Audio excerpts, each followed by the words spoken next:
Пускам сега. Така. А, Следващото нещо са въпросите. Искаме днешната среща да бъде максимално полезна за вас и за това ще направим презентациите и нещата, които сме предвидили да ви кажем, след което ще дадем възможност да задавате всякакви въпроси, да дискутираме и всичко, което ви интересува, да може да бъде отговорено. Насърчаваме да ни задавате въпроси в чата, за да можем да запишем всички от тях и след това в писмена форма да отговорим още веднъж и да ги качим на сайта, така че да бъдат достъпни до всички хора, които имат интерес към програмата и биха искали да научат повече, имат въпроси. Така че каквото ви хрумне по време на презентацията, записвайте го в чата. След това Руми и Хриси ще отговорят, след като приключат своите представения. Хората, които изпратиха въпроси предварително по имейла, изключително много благодарим. Най-вероятно на част от въпросите ще отговорим днес по време на самото представяне, но имайте предвид, че ще ви отговорим и лично на мейла с конкретика по вашите въпроси и нещата, които сте задали и искате да дискутираме. Това от мен за сега. Руми, нещо пропускам ли в началото да кажа или мога да предавам към теб? Мисля, че не се сещам. Боби каза почти всичко като за откриване. В смисъл и аз не виждам нещо, което да добавя в момента. Може би в процеса на презентации, на въпроси и отговори, ако нещо сме пропуснали, ще можем да отговорим. Разбира се. Добре, Руми, заповядай. Да, може би само ако ми позволиш аз да споделя своя екран. Окей. А, така, аз не съм правила големи презентации, защото предпочитам да дам по-скоро линкове, които да останат активни и след това ние ще споделим презентацията и на сайта, и в LinkedIn, за да може да бъде тя достъпна за всички. И съответно, в който един момент решите, че имате нужда от допълнителна информация, ползвайки презентацията, да достигате до нея. Решихме да си казва дигитално кафе, защото ще си говорим за дигитализация. Аз наистина пия кафе в момента. Надявам се следващата ни среща да бъде на живо, а не онлайн. Ще разберете защо малко по-късно. По време на презентацията изразявам подобни надежди. А, Сега с Боби много пъти сме си говорили, когато съм участвала и в събития на IT Стара Загора и на други събития, като кажа ЕЦИХ Загоре, тя ми казва: какво е ЕЦИХ? Хората не знаят, нали? Аз затова реших да започна с представяне на какво е ЕЦИХ, защо Загоре, и оттам нататък вече да влезем в детайли по самата първа покана за предоставяне на безвъзмезни услуги за малък, среден бизнес, публична администрация, публични институции като цяло. ЕЦИХ е съкръщението на Европейски цифров инновационен хъб. Така реши да ги кръсти Европейската комисия. Цялата мрежа от над 150 хъба във всичките страни членки на Европейския съюз. То Загоре, мисля, че всеки, който е от Стара Загора или около Стара Загора, знае, че Загорка, Загоре, Загора, това са като един вид нарицателни за града и за региона, и ние решихме съвсем естествено а, да направим разпознаваемостта на нашия хъб, наричайки го, кръщавайки го на областта, на региона, в която всъщност се създаде идеята. 2021 наистина с ентусиазъм, визия и страст.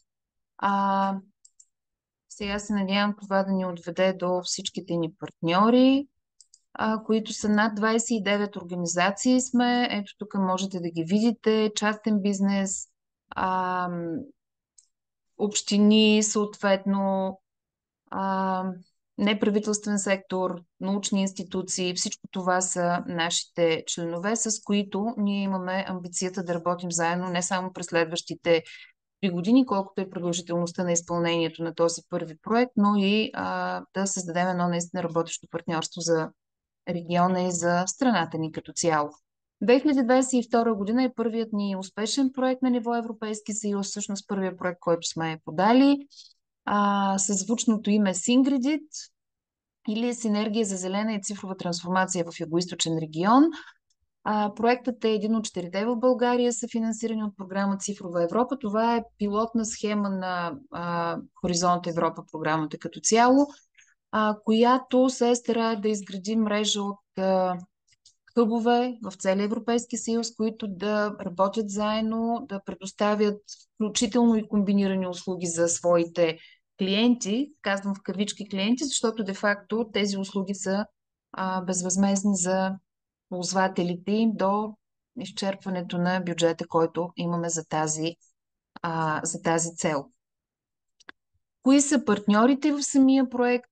Те до някъде се различават от членовете на хъба. Това са Агенция за регионално икономическо развитие Стара Загора е водещия партньор, т.е. отговорна е за изпълнението на проекта, включително и за управлението на тази първа покана за предоставяне на услуги.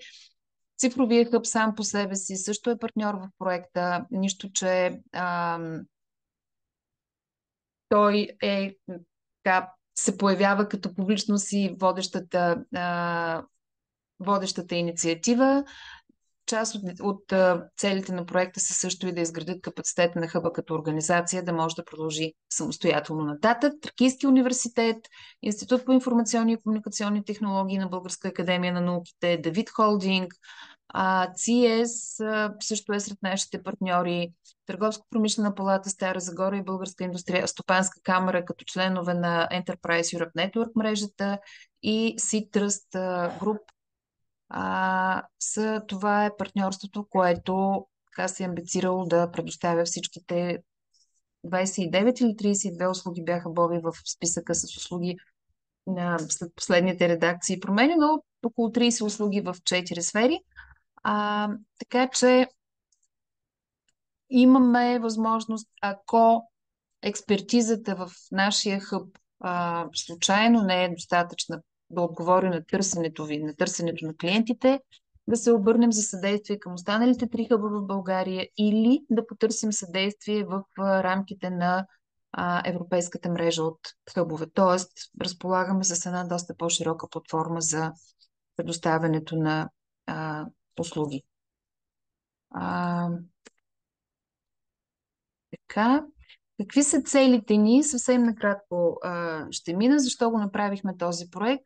До някъде следва идеята около създаването на хъба, а именно в тази все по-динамично променяща се среда към дигитализация или цифровизация, каквато е българската дума, към заместването на човешкия с изкуствения интелект, ако това мога да го използвам като шега. Осъзнахме, че в момента, в който региона не се намира в един критичен индустриален преход, има съществената потребност да бъде изграден ключов цифров капацитет на ниво югоизточен регион, за да се подкрепят регионалните индустриални екосистеми, търсейки и зелена, и цифрова трансформация, като се фокусираме върху ключовите области на High Performance Computing, извинявам се за английски, но на моменти не ми идват синонимите на български, обучение по дигитални умения за напреднали и киберсигурност, както инфраструктури за данни, управление, обработка на данни, чрез предоставяне на пълния набор от услугите, като цифров хъб в рамките на следващите 3 години. Пак уточнявам, че говорейки за 3 години, това е продължителността на изпълнение на този проект, а не на функционирането на хъба като такъв.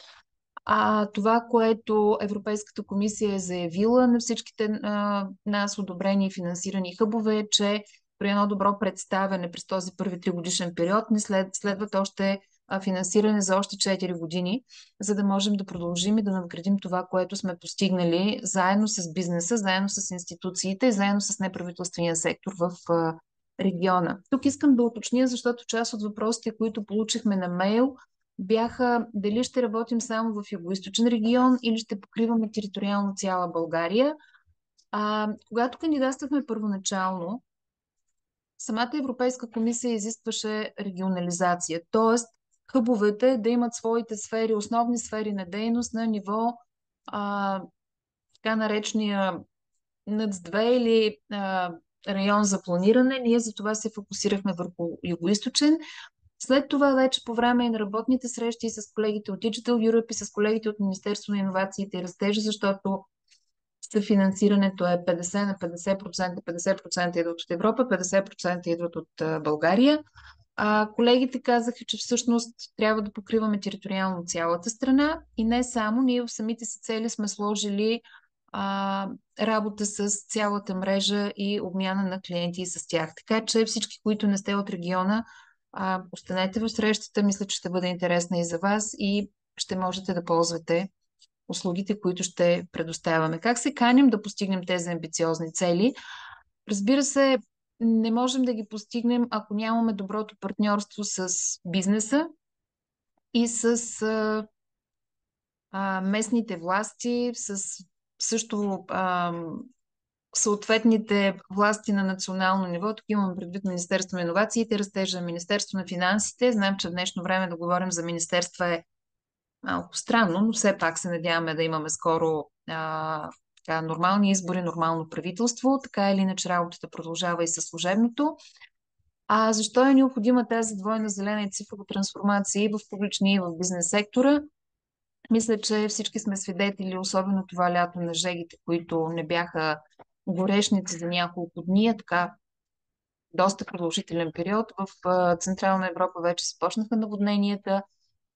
Каквото и да говорим, кой е виновен за тези промени в климата, те съществуват и доколкото сме разговаряли с учени, човешкото въздействие дори на едно по-микропланетарно ниво е много съществено и много сериозно.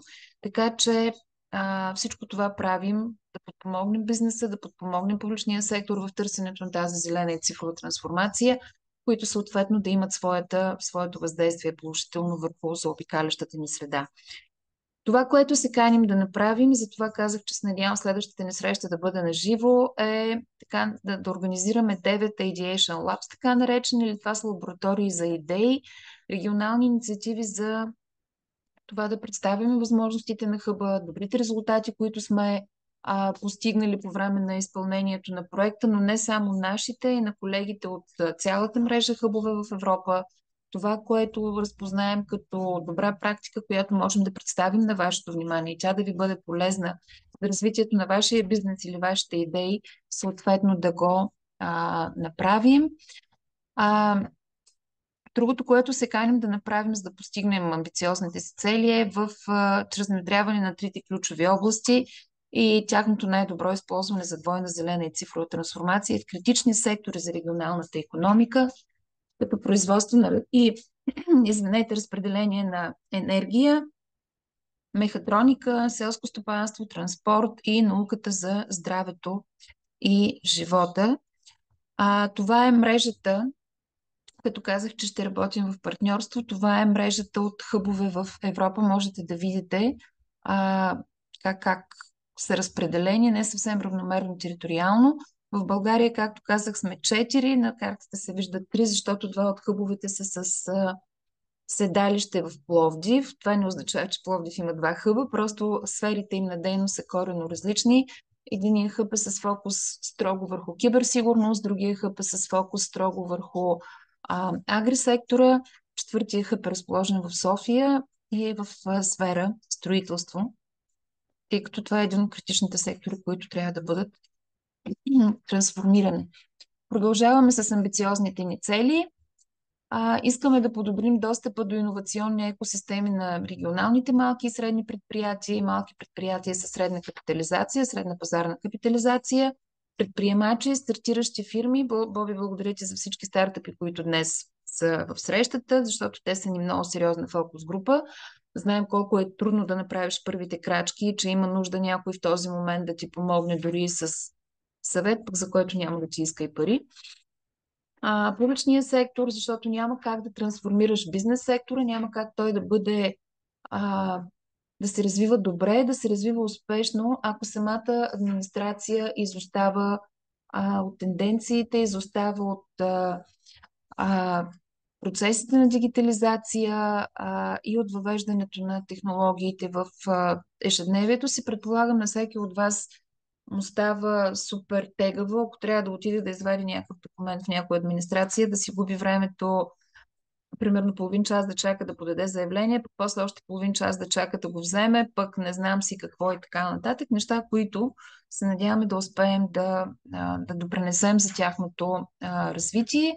Тези 9 Ideation Labs, които са вторите 9, всъщност ще бъдат събития за работа в мрежа и редица консултации за ускоряване и на възстановяването и стимулирането на двойната зелена и цифрова трансформация на икономиката на регионално ниво. Тоест, тук водещи ще бъдат колегите от мрежата Enterprise Europe Network. След мен Хриси Каспарян ще представи и мрежата накратко и какви конкретни услуги можем да очакваме от тях, но идеята е да се събираме, да работим заедно, да обменяме, да дискутираме идеи, да търсим партньорства също сред клиентите на останалите 149 хъба. Какво имам предвид? Ако някои от стартиращите и не само микро, малки и средни предприятия, които са клиенти на нашия хъб или публична администрация, има идея за разработване на даден продукт, даден application, който би могъл да бъде прилаган, да речем, в повече градове в Европа. Сещам се, например, по два от проектите, по които агенцията работи в момента, са свързани с устойчива мобилност и така амбицията на Европейската комисия е да изгради мрежа от зарядни станции за електромобили и мрежа от зарядни станции за водородни возила, които да бъдат свързани в една обща мрежа с апликации, информация и така нататък. Ако някой има интерес това да го направи и си търси партньори от други страни от Европа, през мрежата на хъбовете ние можем да потърсим това партньорство или през мрежата на ИЕН и да създадем тези контакти, както и да посредничам първоначално за изчистването на идеите, установяването на правилата за работа и така нататък. И последно, но не и като значение, амбицията ни е да подобрим достъпа до всички ключови области чрез сътрудничеството с тази мрежа на Европейския съюз, от европейски цифрови иновационни хъбове през следващите 3 години. Пак казвам, ако си подготвим урока достатъчно добре и си напишем домашната достатъчно добре, това означава, че след тези 3 имаме още 4, в които можем да продължим заедно успешно и получавайки обратна връзка от вас, съответно да предадем към колегите и от Европейската комисия, и от българското правителство какво трябва да се промени в условията, по които работим, защото ние също спазваме правилата, които на нас са ни така, възложени да спазваме. Какво предстои от тук нататък? Как ще се случат всичките тези лабове, срещи, предоставяне на услуги? Първа покана, втора покана, трета покана, многоточие. Аз лично ви съветвам и насърчавам да опитате още с първата покана, защото ресурсът ни е ограничен. В смисъл, колкото по-рано го направите, толкова по-голям е шанса да можете да получите тези услуги. Въпреки че стартираме едва сега, това ни е първата покана, след известни административни бариери, които самите ние се опитахме да преодолеем. Вече сме готови. Отварям сайта на хъба, за да мога да покажа точно как се стига до пакета с документи. На самия, само да върна една стъпка, в самия фандинг бокс на сайта има много възможности за финансиране, които идват по линия на различни проекти на комисията, различни други хъбове, които имат вече отворени покани. Това, което вие трябва да следвате, е финансиране по ЕЦИХ загоре и отворената процедура за кандидатстване по проекта. Има много кратко резюме. Какво представлява процедурата, кой финансира, какви са 4-те групи услуги. Това, което пропуснах да кажа е, че всичките 150 хъба в целия Европейски съюз предоставят тези 4 основни услуги, за да има възможност за потенциалните клиенти и кандидати да имат основа за проследимост и за сравнение. Тестване преди инвестиране, което включва предварително тестване на иновативни зелени цифрови решения. Сектора е чисти технологии, скоби, чиста енергия, производство на чист водород, Самите ние в момента обявяваме процедура за доставка на подобно оборудване, което да бъде използвано за тези тестове. А, но освен това, тестове преди инвестиране можем да правим в сферите на мехатрониката, на транспорта, на индустрията на науката за здравето и живота, така че кръгът ни и фокуса ни не е само върху чистата енергия, макар че сме един от малкото такива хъбове в Европейския съюз. Втората основна дейност е обучение по дигитални умения за напреднали, което означава, че няма да учим Word, Excel, макар че Excel не е най-простата програма или продукт, за който може да се сети човек, но все пак тук говорим за а, надграждане на тези умения, включително разработване на кодове, тестването им, ще е едно доста по-високо ниво на дигитални умения. Подкрепа за намиране на инвестиции, това е третата основна услуга, като тук фокусът е не само върху схемите за безвъзмездно финансиране, и не е само за частния сектор. Публичният сектор също е допустим кандидат тук. Тук говорим за така наречените venture capital фондове, рисковото финансиране, въобще всички възможности на пазара на пари, които съществуват, защото много често безвъзмездните схеми за финансиране, особено за бизнеса, са твърде бавни или пък имат някои доста ограничителни условия. И доколкото финансовите инструменти вече са доста по-гъвкави, доста по-бързи, но не толкова познати, поне в България все още, мислим, че тази услуга би могла да отвори възможностите пред много малки и средни предприятия за реализиране на техните идеи. И последната основна услуга е работа в мрежа и достъп до иновационни екосистеми. Това ще се случва през мрежата от цифрови хъбове, през мрежата от Enterprise Europe Network, достъпа до иновационните екосистеми, които съществуват в другите страни членки, но не само, също и в България, като възможностите за създаване на партньорство, обмяна на идеи между стартиращи предприятия, между бизнес и публични администрации, за да може иновациите да намират все повече приложение в нашето ежедневие. Като говоря за иновации, има няколко определения. Европейската комисия е дала много строго едно такова. Тук не говорим за нещо, което до сега не е съществувало и бум, изведнъж то се появява. Говорим за рационализация или решение, което надгражда вече съществуващо, но по доста по начин, по който до момента това не е съществувало, или пък дава допълнително други приложения. Тоест не търсим откриването на супернова, търсим дори най-древната иновация, която може да рационализира бизнеса, нашите взаимоотношения с институциите и живота ни като цяло. Какво е финансирането, което ще предоставим в тази първа покана? 650 хиляди евро. Разбира се, повечето от вас, които са работили по безвъзмездни схеми за финансиране, знаят, че обикновено има минимален и максимален таван на безвъзмездното финансиране, познато като грант. При нас минималният грант е 5000 евро, а максималният е 300 хиляди евро, като максималният е обвързан с ограниченията за минимални помощи, които действат като регулация в целия Европейски съюз и които казват, че едно микро, малко или средно предприятие не може да получи повече от 300 хиляди евро безвъзмездно финансиране за период от 3 години. Така че ако до момента вече сте изразходвали, да речем, 50 хиляди от тези 300, максимално ще можете да получите 250 хиляди. Как се кандидатства? Ние си мислим, че е много лесно. Сега постарали сме се, докато правихме сайта, да проиграем от гледната точка на един кандидат как се случват нещата. Надявам се, че сме се справили добре, но ако нещо сме пропуснали, ще бъдем благодарни на вашата обратна връзка и предложение как де-факто да го направим още по-приятелски настроен към посетителите и към хората, търсещи услуги.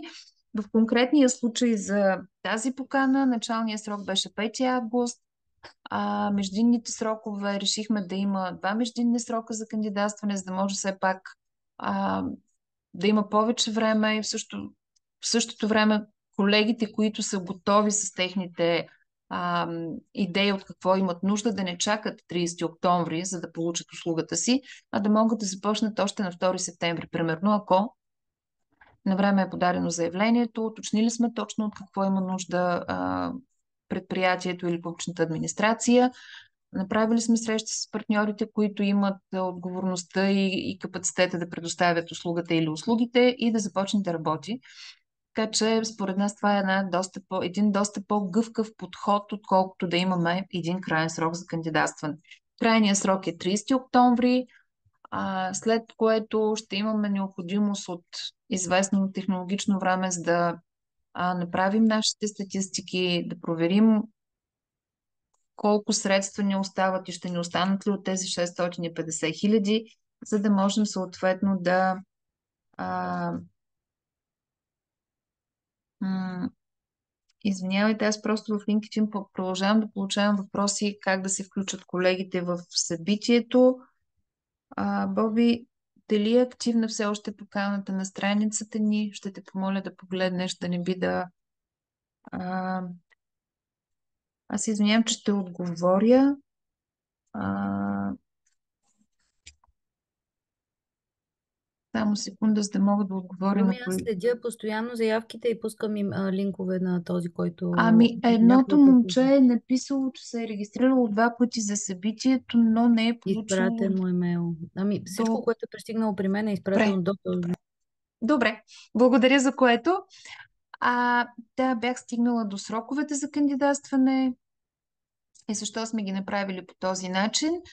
След като приключи на 30 октомври, самите ние ще направим оценка на колко услуги общо са, за колко услуги са се заявили през тази първа покана, какъв е ресурса, който остава от нея, ако остане, за да можем да подготвим и да отворим втора покана за финансиране, което може би ще се случи някъде в началото на следващата година, тъй като всички услуги, които бъдат заявени, трябва да бъдат и изпълнени, а все пак нашите човешки ресурси си имат някакви лимити. Затова ви насърчавам да кандидатствате още на тази първа покана. Това ще бъде полезно и за вас, и за нас, за да можем да се справим с а, целите, амбициите, които сме си поставили за развитието на региона и не само. Може би звучи много амбициозно, но очевидно и на държавата като цяло.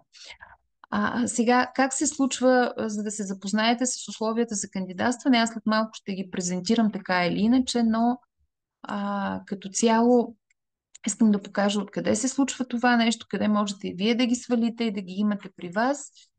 А, Ето, като натиснете свали, веднага файлът се сваля, списъка с услуги също и самите документи за кандидатстване, които са като един zip файл.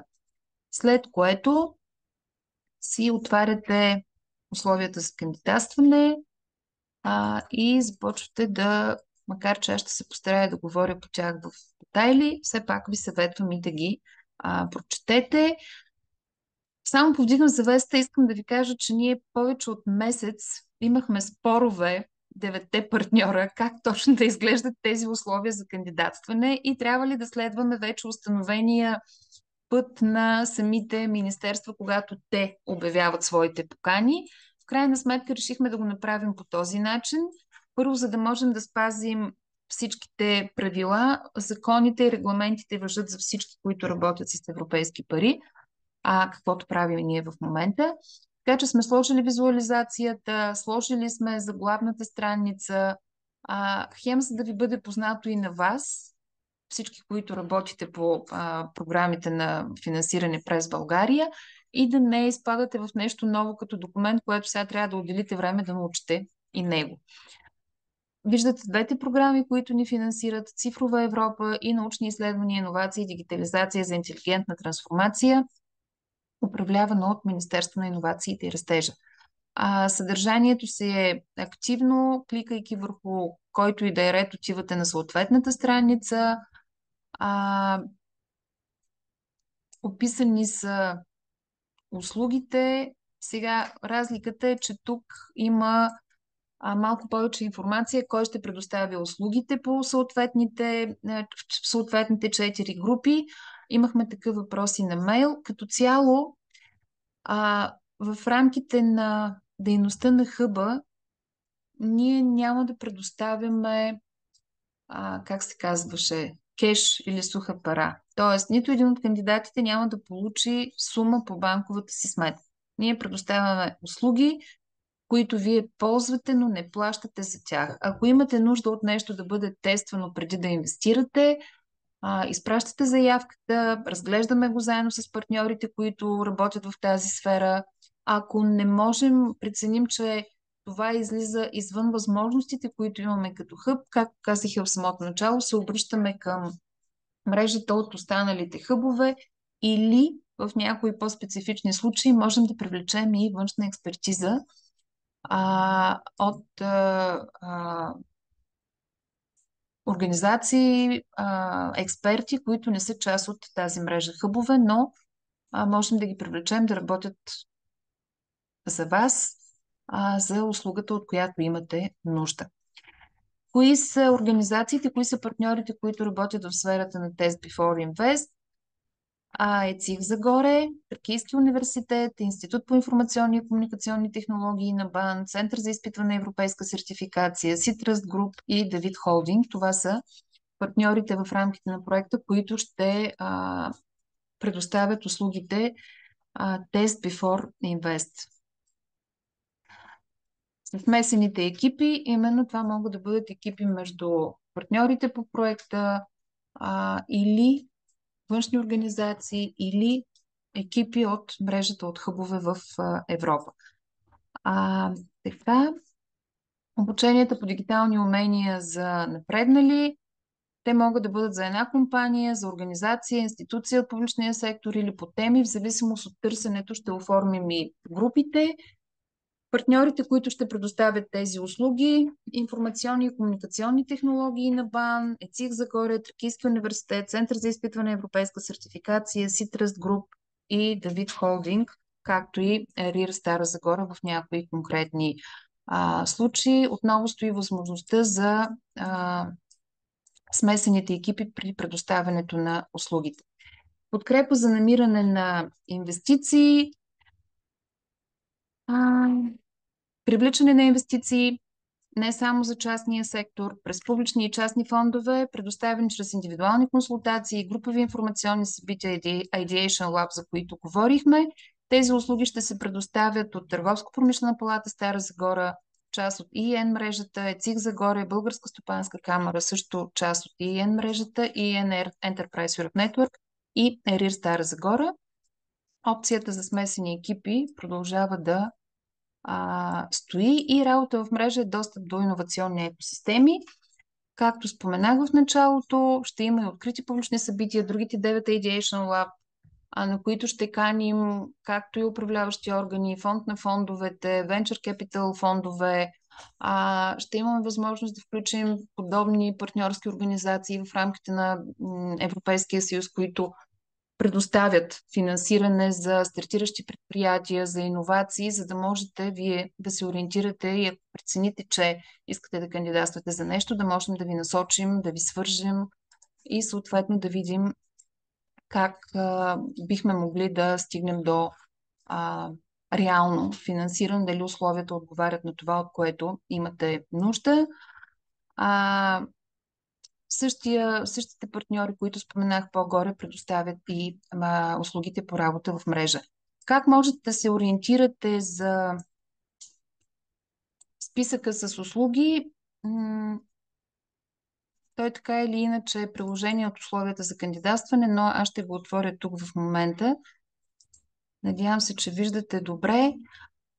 За улеснение в всяка една група услуги сме написали партньорите, които ги предоставят. Това, което искам да обясня в момента, за да знаете как да четете списъка, няма да видите много конкретни и тясно определени услуги. Защо го направихме по този начин? Защото всяко едно предприятие, дали е стартиращо, дали е с история, дали е предприемач или е публична организация, има своите специфични потребности и затваряйки много тясно границите, рискуваме, ако вие ни попитате за нещо конкретно и то не е в този списък, ние да ви откажем, защото процедурата по промяна на списъка си е административна процедура, която ние искаме да избягваме максимално много пъти, да не ни се налага за всяко едно нещо да казваме ама може ли да включим и това и може ли да включим онова. Така че когато четете виртуална реалност или добавена реалност, симулация на процеси, всичко, което може да се включи в това определение е допустимо за предоставяне на услуга. Дали ще тестваме в виртуална реалност нови зъбни колела, извинявам се, в момента говоря на фантазия, или ще тестваме в добавена реалност как слагайки една виртуална машина в цялата поточна линия, всъщност ще се променят процесите, няма значение. Това е виртуална реалност или добавена реалност при симулация на процеси. Същото важи за прототипиране на детайли и машиностроене или пък за адитивни технологии или реални модели. Постарали сме се наистина да бъдем максимално отворени, за да можем да получим, да предоставим повече услуги, които да отговарят на по-голям брой търсения, а не на нещо конкретно и специфично. Това, което виждате като ценова листа, защото е списък с услуги, извинявайте, които се предполага, че трябва да платите на свободния пазар, защото едно от изискванията беше услугите ни да са, цените на услугите да са пазарно базирани, пазарно ориентирани, е цена на ден и цена на час. Тоест, ако ние стигнем до съвместното виждане, че за вашата услуга ще бъдат необходими 5 дни, примерно, то стойността на ваучера ви трябва да бъде в рамките на 5 дни по тази цена. Най-просто обяснено. Има различни ценови диапазони, в зависимост от сложността на услугата. Разделени са на секторите, за които говорихме. Първия сектор е мехатроника и чисти технологии. Втория сектор съответно е наука за живота и здравето. След това имаме публичните институции. Благодаря.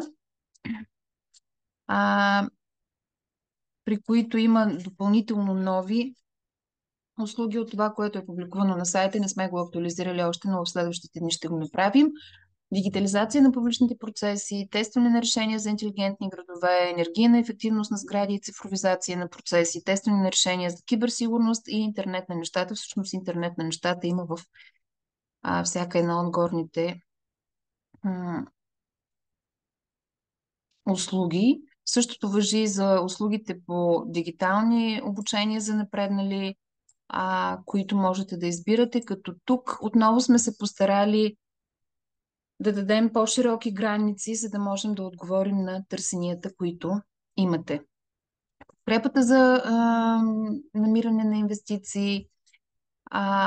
В последните 2 групи услуги сме се постарали да включим вече създадени, включително и дигитални инструменти, които могат да облегчат процеса и на които да ви обучим вие самите също да можете да ги ползвате, но за тях ще разкажа малко повече Кристина Каспарян. Аз няма да вземам тази функция, тази възможност в момента и всъщност какво е скаутинг. Всичко е обяснено под черта. Между другото, на първото ни събитие, което правихме, имаше един така много забавен въпрос. Това с скаутинга, ловене на скаути ли е? Имаше същото и за питчинга. Това пък ще правим за стартиращите предприятия, за да знаят как да представят своите идеи. Нещо, което става доста популярно вече и в България. Връщам се към основната презентация на условията за кандидатстване. Пак казвам, списъка е приложение към тези условия и вие спокойно можете да го разгледате когато имате възможност. Като изискването за включване на оценка на дигиталната зрялост е задължително, можете да избирате няколко вида услуги в рамките на едно заявление. Не е задължително да бъдат само от една група или само в един сектор.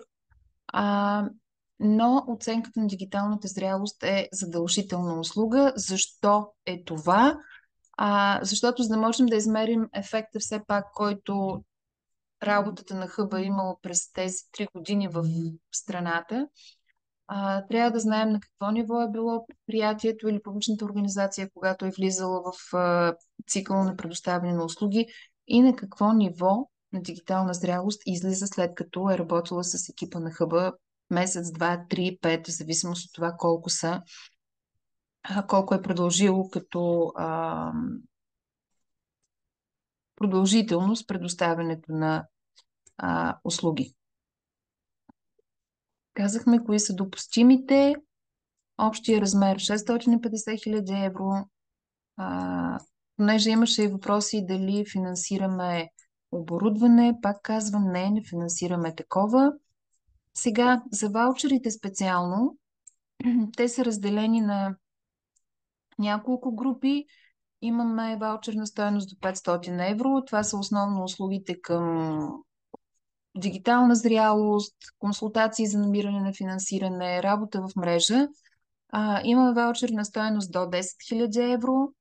Като казваме до, това означава, че вие заявявате примерно ваучер до 10 000, след което, когато направим калкулациите и видим колко прогнозно ще струва предоставянето на услугите, той може да струва и 8 000 евро. Де факто ще имате мегдан от 2000 за още някоя услуга или ще подпишем договор за 8000 евро. Ваучер на стоеност от 30 000 евро, услугите А11, А19 са част от списъка, по този начин може да ги намерите и като номерация. Ваучер на стоеност до 60 000 евро и ваучер на стоеност до 100 000 евро, който на този етап е един брой. Така сме го планирали в условията за кандидатстване, но имаме възможност за гъвкавост, ако се прояви интерес или идеята така е обещаваща и има необходимост от финансиране от повече от 100 000 евро, можем да променим самите условия за кандидатстване и за да напишем, че ваучера за 100 000 евро примерно ще бъде 2 броя или нещо от този род. Но ограничението за 300 000 евро на предприятие си остава, независимо от това колко услуги могат да бъдат комбинирани в рамките на един ваучер. Няма изискване за съфинансиране от страна на кандидата. 100% безвъзмезна финансова, безвъзмезна помощ за услуги не е финансова в прекия смисъл на думата, който влагаме, но от вас не се изисква съфинансиране.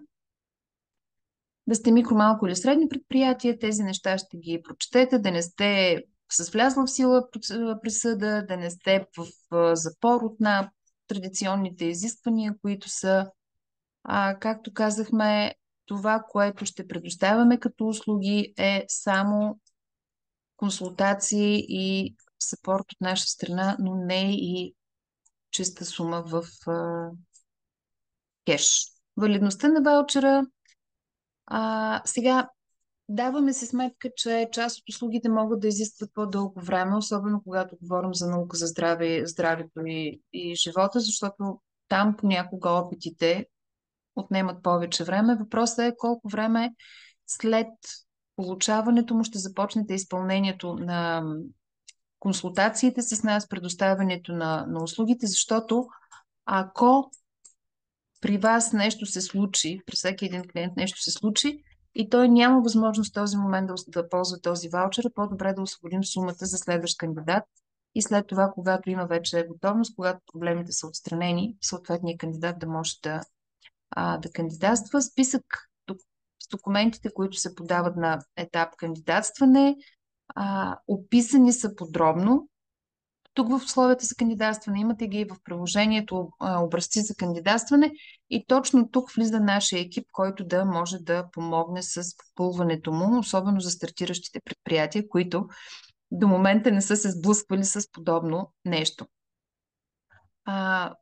Крайният срок, казах колко са крайните срокове, информацията мисля, че която е необходима на този етап, успях да я резюмирам набързо. Връщам се към презентацията, за да кажа как да заявите услугата си. Отново отиваме на отворената процедура и ето тук ще бъдете прехвърлен към всяка от четирите групи услуги. Избирате тази, която е валидна за вас, попълвате име, фамилия, компания, телефон, имейл, за да можем да се свържем с вас, държава и град, за да можем да знаем в къде работим и съответно си избирате а, услугата или услугите, които искате специално от тази група и пише напред. След което сайта сърдито ви казва, трябва да си попълните името, фамилията и всички останали данни, за да продължите. Сега все още работим по сайта така, че да можете да заявявате с една заявка различните видове услуги, но на този етап се налага да влизате с всяка една, която искате да заявите и да подадете 2, 3 или 4 заявления. Това е допустимо, възможно е. След като се свържем с вас, ще уточним точно от кои услуги имате нужда, точно какво очаквате да направим, за да можем в една консултация с вас и с партньорите да кажем точно как предлагаме да се случат нещата, да намерим най-доброто решение и едва след това вече да пълним всички документи, които са необходими. А, Това с въпросите. Боби, сега ли ще зададем няколко въпроса, преди да започне Хриси? Руми, благодаря за представянето. Аз предлагам, ако има някакви въпроси, той вече някой писа в чата, само да кажа какви са критериите за оценка. Ти каза, но ако може още един път да повториш къде да се насочат, кой е документа точно и да преминем към Хриси. Критериите за оценка е да сте микро, малко или средно предприятие или малко предприятие със средна пазарна капитализация. Ако сте публична институция, а, услугите, за които кандидатствате, не трябва да попадат в икономическите дейности на институцията. Това са критериите. Не сме слагали изисквания за оборот, не сме слагали изисквания за численост и съответно изискванията в условията за кандидатстване да не сте в фалит, да не сте нарушил законодателство, да не сте разследван от ОЛАФ и всичко останало, което е за недопустимите кандидати. Добре, благодаря. Имаме ли още въпроси на този етап? Оставяме, разбира се, отворен чата и накрая на представянето ще дадем и възможност за цялостна дискусия и въпроси и отговори. Още един въпрос от Николай Флоров, Руми, към теб, отново за териториалния обхват за кандидатстване. България, Европейски съюз, Вселената. В смисъл, Нямаме а, ограничения, не е задължително. Фокуса ни е не. югоизточен регион, но нямаме ограничения и всъщност можем да посрещнем компании от цялата страна. Да. Добре, благодаря. Имаме ли още някой на този етап? Добре. Рубин, благодаря ти. Моля да спреш споделянето и Хриси, към теб сега заповядай. Да, здравейте и от мен. Само да ми дадете така правото да шервам. Разбира се, Да. мисля, че долу трябва да имаш едно, то свети в зелено. А свети в зелено, но ми дава Host Disable Participant Screen Sharing. Така че, да, трябва да ми Коригирано е. дадете права. Я пробвай сега. Дадохме ти, извинявай, партньоре. Да, сега става, да. Добре. Надявам се, че сега вече всичко е наред. Само, че при мен нещо в момент само. Така ще бъде, да. Просто Изглежда като по-широко от екрана и може би за това да, така и изглежда. заради това Така се така. вижда достатъчно добре слайда, ако искаш ги. Мисля, че Така да. ги прави. Да. Така, значи аз ще разкажа малко по-подробно за тази услуга, която е абсолютно задължителна като, като част от ваучерите и от пакета услуги, който заявявате. Руми спомена причината, заради която тя е абсолютно задължителна. Първо, защото това е изискването и това е оценката и за резултата от работата, която ние сме свършили по предоставяне на услугата, т.е. на входа, какво е било състоянието и съответно на изхода след предоставяне на услугите и след известен период в рамките на една година, 12 месеца след предоставянето на услугата, ние да оценим ефекта от нея, докъде сте стигнали, какво сте направили и така нататък. Но това въобще не е единствената цел на тази оценка.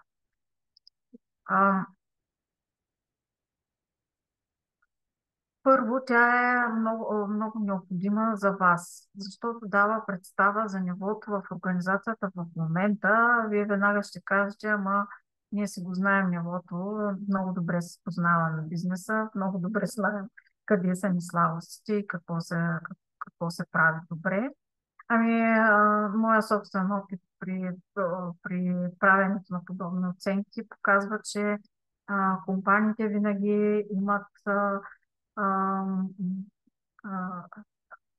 има неща, които изтърват. Просто не мислят за тях, тъй като фокуса им естествено е в развитието на компанията и правенето на пари и съответно а, част от дигитализацията и инвестициите в дигитализация вървят с някои слабости, с някои неща, които компанията трябва вътрешно да се изясни. И това е един много полезен инструмент за оценка. Какво се прави добре, къде са слабостите, какви подобрения се планират, каква е културата, за да се планират тези подобрения, защото там много често нещата се спъват. Извинете, това на телефон. Така че това е наистина един много, много добър инструмент за това.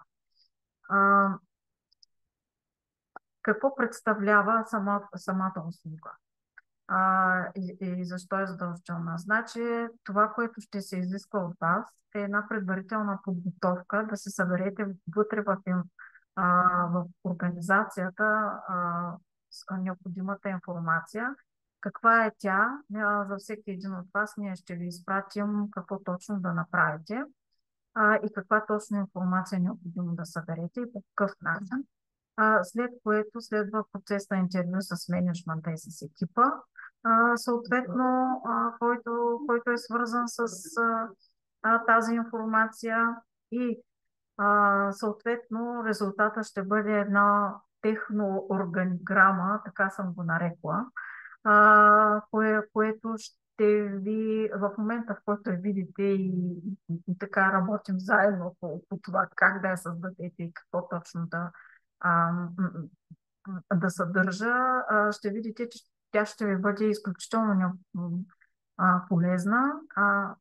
И от една страна нас ще ни даде необходимата информация да си свършим работата и да отчетем тази резултатност, която се изисква от нас по предоставянето на услугата, но от друга страна, след това вие тази дигитална зрялост, тази оценка можете да се правите вътрешно периодично по този начин, с този инструмент, който ще ви дадем и съответно да се планирате всички следващи стъпки по съответния ред и да се проследявате и резултатите по следващите стъпки по тази оценка на дигиталната зрялост. Съответно може да се адаптира като инструмент и така нататък.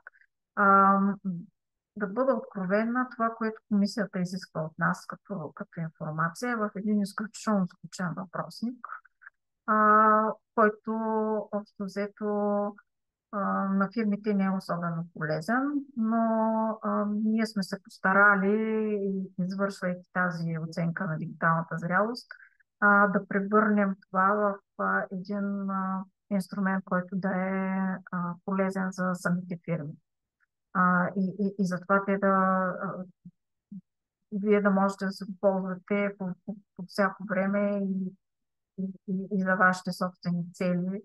А, така, друго нещо, което аз тук не съм го включила в слайдовете, но Румен ми напомня за него, е услугите, които са свързани с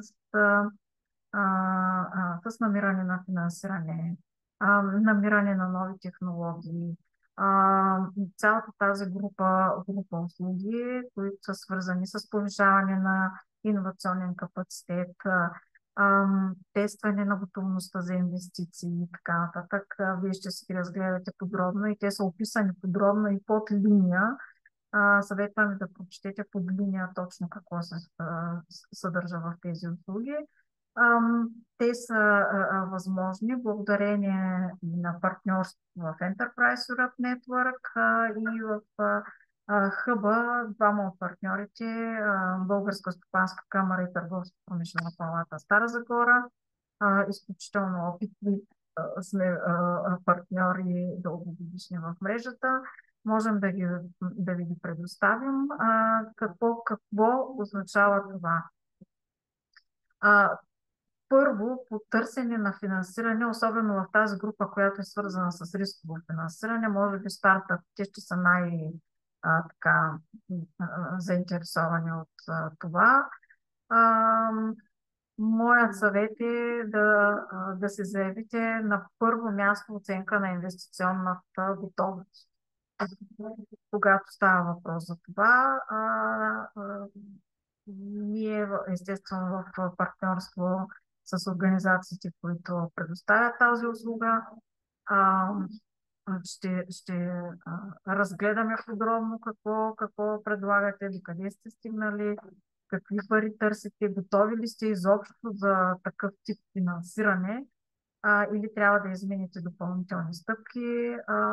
От моя опит показва, че доста се подценява тази готовност за инвестиционна готовност от повечето стартъпи, за да и съответно им коства и доста време и усилия, за да разберат какво точно се изисква от тях, как да го представят, по какъв начин, какво търсят инвеститорите и така нататък.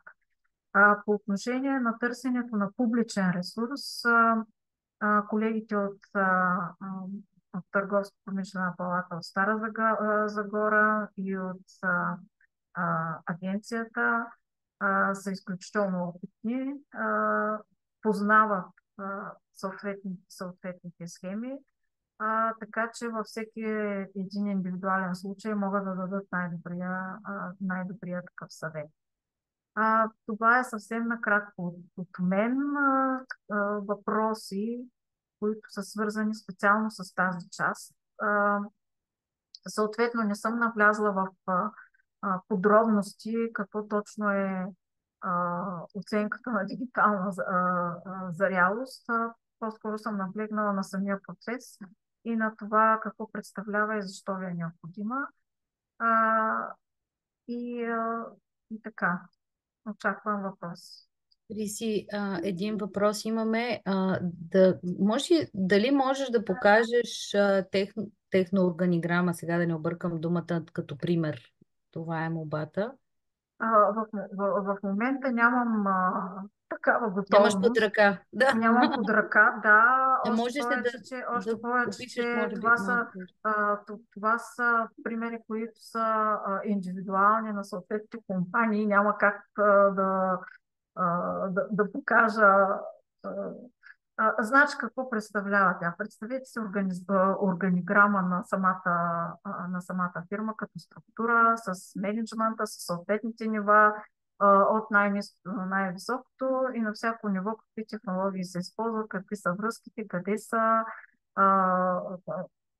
и така нататък. Да, това е най-общо какво точно представлява накрая. Това със съответна информация, която се изисква вие да попълните и съответни ключови моменти, които това не е просто примерно менеджера какви, че ползва Excel, Word и компютъри нали, какъв клас му е компютъра и така нататък, дали е лаптоп и така нататък. Има си и други съответно въпроси, информация, която се изисква, за да видите вие на практика какво се получава. И в момента, в който се създадете, естествено, с наша помощ, ще ви бъде абсолютно ясно какви слабости просто ще лъснат. Да, слабостите. Така че могат да излязат неща, които сте ги пренебрегвали или сте ги знаели, но сте ги оставили на заден план, но са били ключови и спират определени процеси. Така че ще бъде интересно и за самите фирми да видят такава органиграма. Да. Добре, чудесно, благодаря. Отваряме всякакви въпроси и към Руми, и към Хриси. Заповядайте. Ако е по-лесно за вас, мисля, че може да се включите и през микрофоните. Свободно може да се анмютнете, така че заповядайте или в чата. Ще записваме въпросите, които са устно. Имаме ли въпроси? Имаме от Михаил Стоянов, индивидуална консултация за допустимост предлагате ли? Да, но също трябва да има заявка за ваучер. Просто извинявам се на всички за това, но когато подготвяхме проекта, не бяхме предвидели подобни процедури. Въпросът е, че когато стигнахме до етап съфинансиране от страна на Министерството на иновациите и растежа, тяхното изискване за всяко едно нещо да има кандидатстване за ваучер, съжалявам за което, и затова нашия екип е на разположение да се действа за заявлението и за кандидатстването за ваучери, и съвета ни е да не се ограничавате само до една индивидуална консултация, да разгледате другите услуги, които предоставяме, за да можем да направим един комбиниран ваучер с повече възможности. Боби, аз само ще се върна малко по-нагоре при въпросите, защото имаше един, който е от Христо Христов. Ако ние правим иновацията и сме на даден етап от него, как можем да работим заедно? Много благодаря за този въпрос. Наистина е точно в десятката, ако мога така да кажа. Ние не очакваме да започнете да разработвате иновациите си, кандидатствайки за ваучер. Напротив, очакваме да имате идеите, очакваме да сте направили първите стъпки, не че ще върнем тези, които имат просто идеята или не знаят точно какво искат, как да продължат.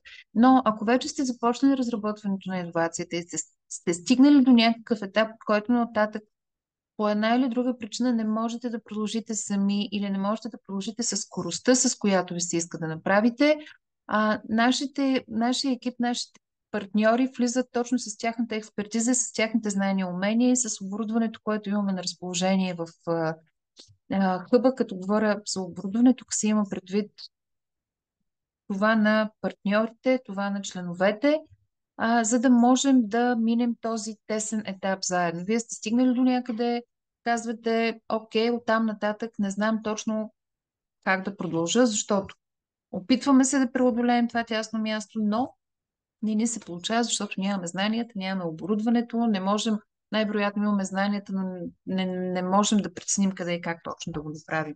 Тоест, сядаме, обсъждаме, виждаме къде е спънката, как можем ние да помогнем и продължаваме нататък.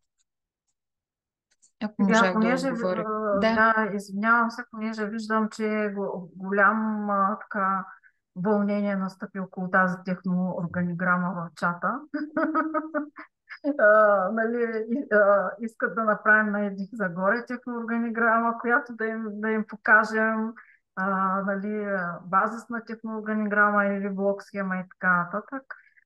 Първо, това е услуга, която вие трябва да заявите. За да няма как секунда. да го направим. Аз предлагам Другото, чисто което е, да. предлагам чисто, за да бъде ясно и на хората, на колегите, които така се колебаят да всъщност са задължени да заявят тази услуга.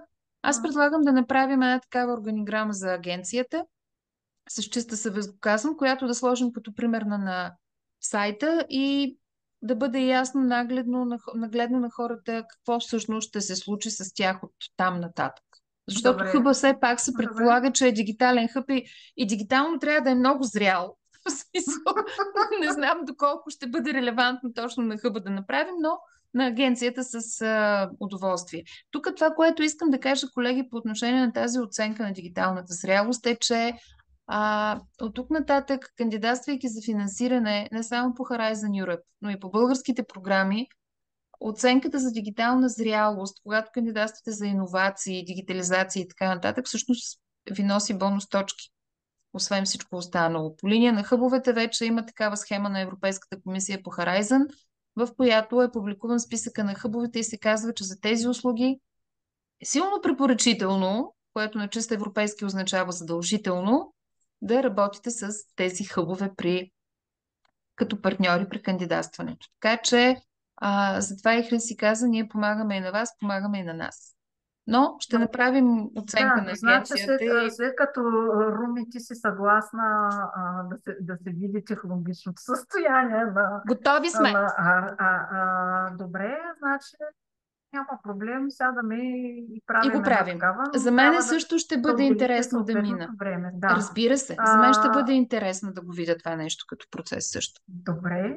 Така, и да се върнем и към предишния въпрос, който беше на тема, свързана с това до някъде вече забравих кой беше човека, до някъде са разработили иновация, стигнали са до някъде, значи зависи какво точно търсите в този момент.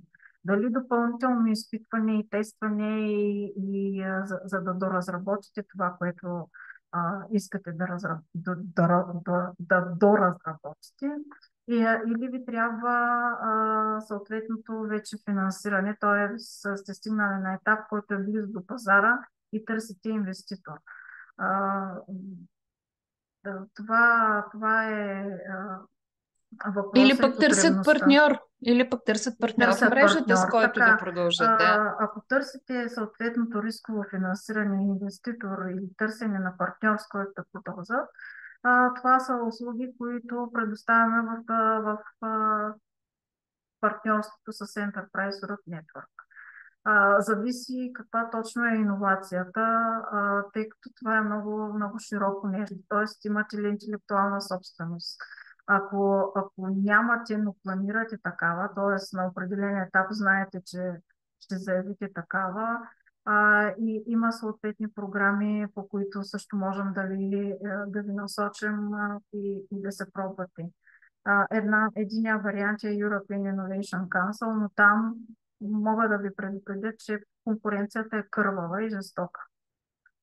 Така че наистина зависи на какъв етап сте и е въпрос на много по-подробен разговор, за да мога да ви бъда най-полезна в това отношение. Ако е свързано с това да тествате нещо допълнително, за да досъздадете съответния си продукт, Test Before Invest би ви бил по-полезен. Просто зависи наистина какви са вашите потребности. Добре, благодаря, Христо. Това наистина беше важно уточнение за финансирането. Аз като говорим за услуги, се сещам, че се разработвам нещо по някъде нататък, макар че това за достъпа до финансиране и до мрежа също са доста важни услуги. Има въпрос, Боби, ако ми позволиш да го прочета от Николай Флоров. Моля да обясните по-подробно какво включва услугата за разработване на прототип. Сега, много е специфично за всяка една компания. Не си представяме прототип на хеликоптер или на космическа ракета. Ако е такъв, това ще бъде виртуален, най-вероятно. Но за това казахме, че предпочитаме да говорим с всеки един кандидат, за да разберем точно от какво има нужда и точно за какъв тип прототип става въпрос, защото, примерно, в сферата на науката за здравето и живота, можем да говорим за прототипиране на стави, говорим предимно за ветеринарна медицина, на тъкани, на неща, които са свързани конкретно с с тази сфера. В сферата на мехатрониката или на чистите технологии може да става въпрос за нещо съвсем различно. Така че, както се казва на чист български, кейс by кейс. В смисъл да ви кажа, че прототипирането е точно това, сигурно ще намеря определение в Google, но пак казвам, гъвкави сме. И дори едно нещо да не е точно прототип, можем да го кръстим прототип и да го обясним, че е такова, ако отговаря на обхвата на услугите на хъб. Затова още веднъж ви така поощрявам, насърчавам, заявете услугите си.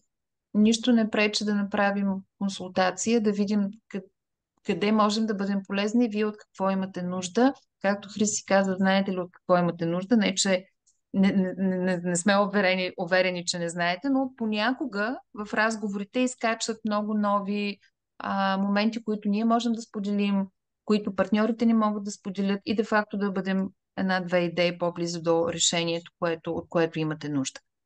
Ами, това, което мога да допълня, особено от оценката на дигитална зрялост, това, което се случва, най-пренебрегваната част, колкото и да ви бъде странно и да сте изненадани от това, което ще ви кажа в момента, най-пренебрегваната част от фирмите е използването на данните. Най-пренебрегваната.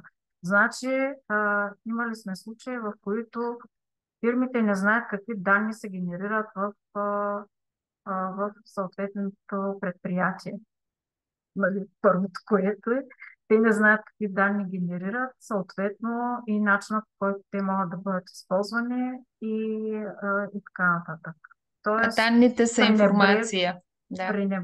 пренебрегване на базово нещо от съответната дигитализация и дигитална трансформация, така тия модерни термини, които употребяваме и масово пренебрегваме нещо от фирмите. Или пък тези, които знаят, че генерират данни и си ги събират, ги ползват само за най-базови отчети и даден рапорт прият и оттам насетне нали, това е общо взето информация за миналото. Нали, така да я Благодаря, кажа. че Това е един пример, който да. излиза от съответната оценка на дигиталната зрялост. Така че има неща. Друга пренебрегната област е киберсигурността. Така че има Руми и при тебе, че така много смело вдигна ръка, ще излязат интересни неща. Ма то ще ми е полезно. Виж, аз се казах, радвам. че този инструмент съм се постарала да го направя по начин, който да е полезен за хората, които ще го заявят, защото комисията така или иначе на нас ни е вменила той да бъде задължителен. Но начинът, по който ни го е вменила, е безобразен за фирмите, няма какво да се лъжим за това. Така че аз съм го направила по начин, който да е полезен за фирмите и в същото време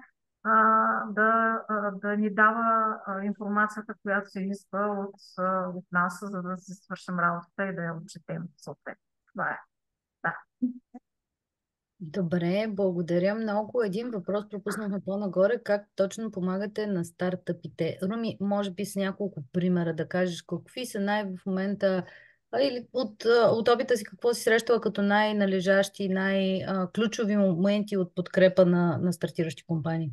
Аз мога да споделя от моя опит, ще бъда благодарна, ако и ти можеш да включиш нещо. Обикновено имат страхотна идея, стигат до някъде с разработването и оттам нататък се изправяме пред два проблема. Или имаме нужда от някъде, от някой, който да ни даде малко повече знание и опит, т.е. ние сме стигнали горе-долу, или нещо ни пречи да преодолеем, както казах одеве, някакво тясно място, не че самите стартиращи предприятия не знаят, но понякога опита има повече принос, отколкото самите знания, да знаеш къде какво да бутнеш, или стигаме до някъде вече търсим инвеститор или партньор, с който да продължим нататък. Нали? Всички тези неща, които едно стартиращо предприятие има достатъчно други ангажименти, които да свърши. Фокусирано е върху разработването на продукта или на услугата, а не върху тези странични неща.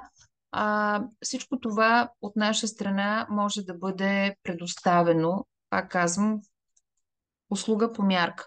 Или имам нужда да ми намерите да продължа напред с разработването на дадена апликация или на даден, айде да не е точно дигитално решение, нещо в сферата на мехатрониката или пък нещо в сферата на науката за здравето и живота, но не мога да преодолея това забавене или имам нужда да тествам преди да продължа нататък и да изляза вече пред инвеститори, за да представя идеята си, за да потърся инвеститори или дори как да се науча да представям идеята с така наречения питчинг, за да мога да привлека инвеститори. Нещо, което ми се вижда, нали, на хората им се вижда нещо лесно, ама то всъщност не е много лесно.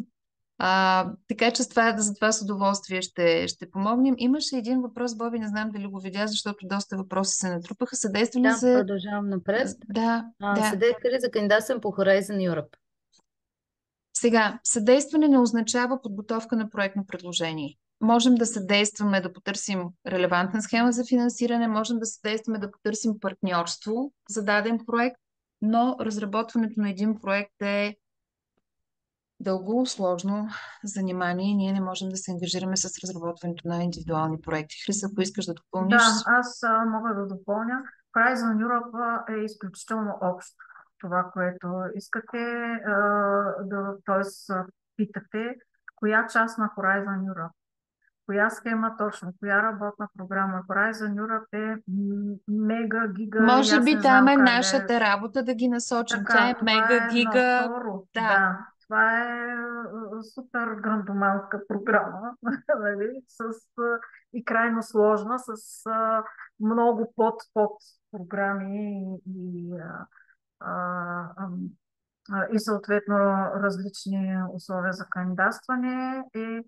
Ам, и там е наистина много важно какво точно искате и дали изобщо сте подходящи за там. и дали Тъй Horizon като Europe е това програмата е или е програма, друга. която, Да, това е програма, която изисква excellence в дадена област и е най-вече за ресърч и за иновации, които не са, как се казва, начален incremental, етап. Да. не са такива. В Там, начален етап. да, там се говори за иновации, които са дизруптивни, т.е. Съжалявам, нали, че използвам толкова много чуждици, но не знам, разбиващи disruptive innovations. Да. Така Абсолютно че, нещо ново, да. наистина, отново зависи какво точно ви интересува, защо ви интересува това. Директно мога да кажа, по Horizon Europe нито ще получите финансиране за оборудване, нито за въвеждане и внедряване на нещо. Това е програма, която е запазена за тези, които измислят нови неща. И за да се включите в нея, проектът ви трябва да е такъв. И Съответно, обикновено е в партньорство. да, повечето от коловете са свързани с, както Поканите, каза и Хрис, Румен, колове. поканите, да, обявите са свързани с а, работа в големи консорциуми. Задължително в тези консорциуми водещите са университетите, тъй като да, изследванията и иновациите са там. Естествено, някои части от Horizon Europe, както вече споменах, European Innovation Council, Европейски инновационен съвет, там е съвсем различно, но за това просто ще ви трябва отделна консултация, тъй като подробностите и тънкостите там са много. И вече зависи наистина от конкретния случай. Да, всъщност не ви обезокуражаваме. Искаме да знаете, че Horizon звучи като нещо голямо. Тя не е нещо голямо, но с много специфики. И затова е важно да седнем, да обсъдим, да ви насочим дали е Horizon, дали сте подходящ да ви препоръчаме за включването в консорциуми. Обикновено така се пробива в Horizon. Ако се включиш в консорциум, който е съставен от много утвърдени партньори и покрай тях могат да влязат един-двама с по-бегал опит, за да могат оттам нататък да почнат да трупат своето фирмено CV за участие в Horizon. Ние в момента имаме 3 проекта финансирани по Horizon, в които участваме. Наистина нивото е изключително високо, университети, експерти и така нататък, но с удоволствие ще седнем, ще обсъдим, за да можем да ви насочим Horizon или друга програма, която е по-подходяща за това, което търсите. Самата Digital Europe е част от Horizon Europe, както казах в началото, едно от малкото клончета, които са раздвижени. Боби, нататък с въпросите да не Да, пропуснем Николай нещо. Флоров отново има въпрос. Аз му писах, Николай, надявам се сте получили налично, че ще се свържим директно с вас, за да обсъдим конкретния казус и да видим как можем да ви подкрепим. Вярвам, Мгм. че ще намерим начин. Следващия въпрос е кога можем да се срещнем с вас. Работно време стандартно от понеделник до петък, но на сайта има контактна форма и телефон. Може да се свържете с нас, ще отговорим при първа възможност и ще насрочим среща, за да можем да научим повече за вас и да ни кажете какво точно имате нужда и да измислим как можем да ви бъдем полезни. Същото и за Михаил Стоянов, разбира се, с удоволствие, пак през сайта заявка, за да можем да обсъдим вашия проект и наистина да намерим как би могли да ви бъдем полезни. Един по-конкретен въпрос, прототипизирането на матрици включва ли и тяхната направа? В някои случаи да. Това беше, Това мисля, че трябва да се... въпроса на Христо, който беше Да, вдигнал ръка. В някои случаи, да, пак казвам, кейс бай кейс. отново трябва да се обсъди Да. конкретно.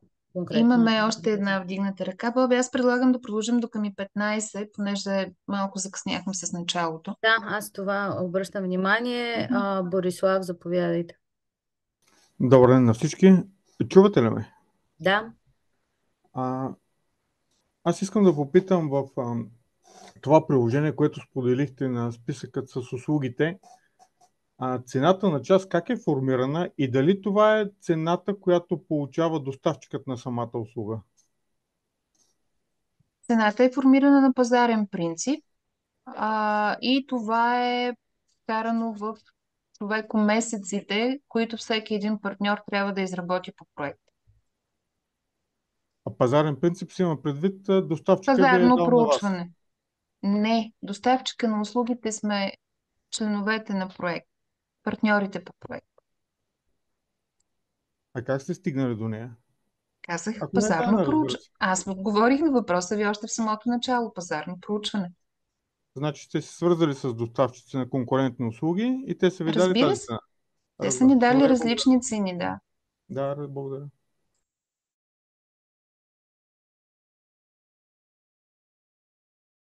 благодаря и аз. Имаме ли още въпроси?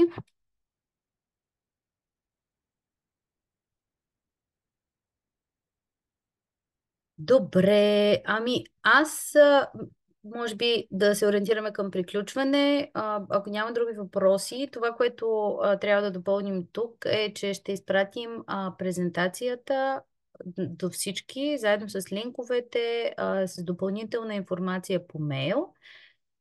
И оттам нататък вече ще очакваме вашите запитвания и ще се радваме да можем да помогнем, да съдействаме, така че да реализираме готини иновативни идеи, независимо дали от региона или не. Руми, да. Извинявам се, че не дигитално вдигнах ръка. Току-що Но се влезе. видя. Но ме видяхте. Току-що влезе един въпрос. Има ли път за включване към компаниите, които изработват тестовите проекти? Ако разбирам правилно въпроса, пътя е чрез заявката за услуга.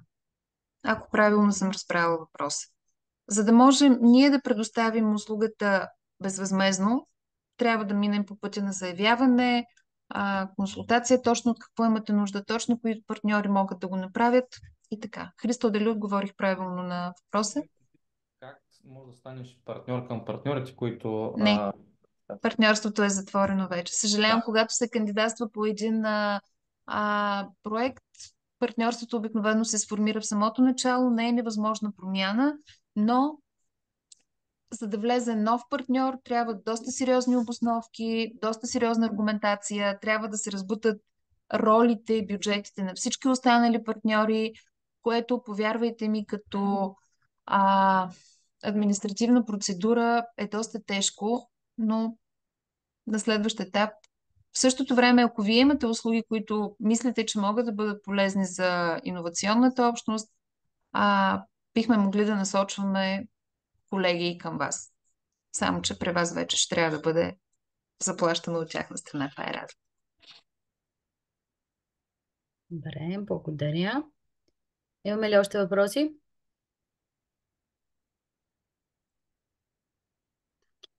Добре, Руми, Хриси, нещо да допълните за финал? Кандидатствайте. Лято е. В смисъл, може да стане и през телефона, докато сте на плажа, или в офиса, докато се разсейвате. Пак казвам, процедурата за заявяване на услуга е лесна, бърза. На линия сме екипа да направим среща, да коментираме какво, кога, как ви е необходимо да се случи, как ги виждате нещата, да поканим релевантните партньори, които имат отношение и да действаме нататък. Използвайте, че е август и още не е започнала въртележката на есенния сезон, защото Коледа ще дойде утре. Да. Другото нещо, което аз, може би, Руми не даде достатъчно светлина и увереност там, ще допълня още веднъж, че екипа е на разположение да подкрепя във всяка една крачка от процеса за кандидатстване, който, вярвайте ми, не се оплакваме само ние тук от хъба, ами всички хъбове са така не много очаровани, тъй като наистина е трома, има своите специфики, но пък екипът е достатъчно опитен и достатъчно пъти е минала през това, за да може да помага във всяка една стъпка, така че това е нещо, което не трябва да спира никой. Със сигурност ще намерим начин да подкрепим и да Боби, минем. благодаря, че го спомена. Предизвикателен е. Наистина имахме това беше част от причината да се забавим толкова много с стартирането. Опитвахме се да преодолеем тази администрация, не се получи, но аз през цялото време стоя и си мисля, включително и днес преди инфоденя, когато отидете в една банка и поискате кредит, ако не сте човек на директора, трябва да предоставите, нали сега гръмна един скандал за 150 милиона от ББР, трябва да предоставите документи, гаранти и после тези пари трябва да ги върнете с лихвите. Когато отидете да вземете кредит или примерно ако е Venture Capital фонд, навсякъде има условия и някаква администрация и хартии, които трябва да се спазят. Нали? В смисъл някой да хвърля пари е така и вие да събирате. Ако видите някой, моля ви, кажете ми. Ще имам нужда за подобряване на дигиталната зрялост на агенцията. Но това е част от работата с публични фондове. Ако вие като данъкоплатец искате да сте сигурни, че данъците, които плащате, отиват и се управляват прозрачно и правилно, също ще искате да видите някаква процедура по начина, по който тези пари се предоставят. Така че да подходим с разбиране, ние наистина сме готови да помогнем на всеки един да минем през този процес. Не боли, не е чак толкова тегъв, 5 документа се попълват, но за човек, който не обича администрация, звучи тегаво. Благодаря ти, Боби, че Да, обърна аз внимание мисля, на че това. всички оценяваме нуждата от това да има проследимост. По-скоро, нека това не спира никой, който Да, благодаря ти. се притеснява, че ще трябва да се занимава с администрация. Не, напротив, ще подкрепяме, да се кандидатствайте смело, ресурсът е наличен, ще подкрепяме с каквото можем и административно, освен с консултации. Да, ресурсът е наличен, не чакаме да дойдат парите от някъде. В смисъл, готови сме.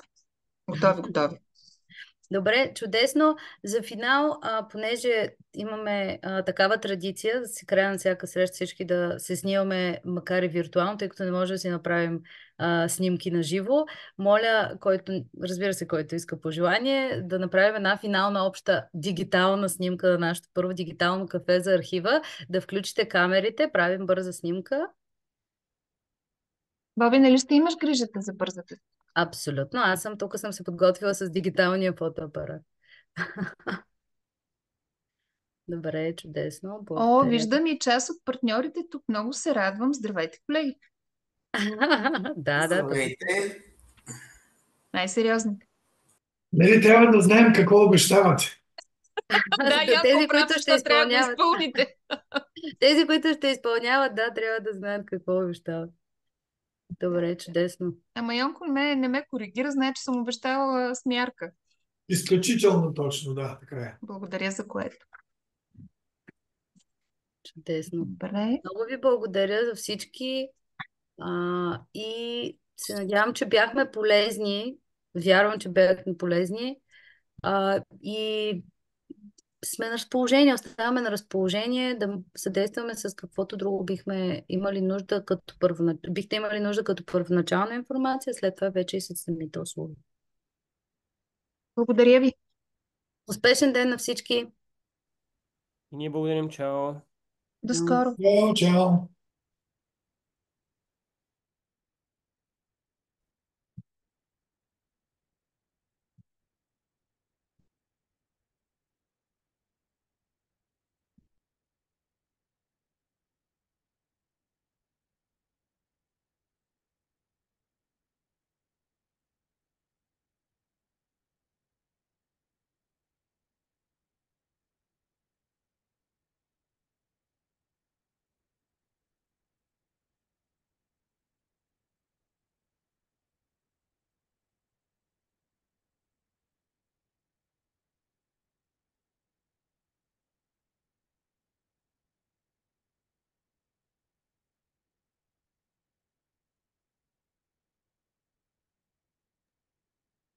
Той пробвал, че знаеш, не?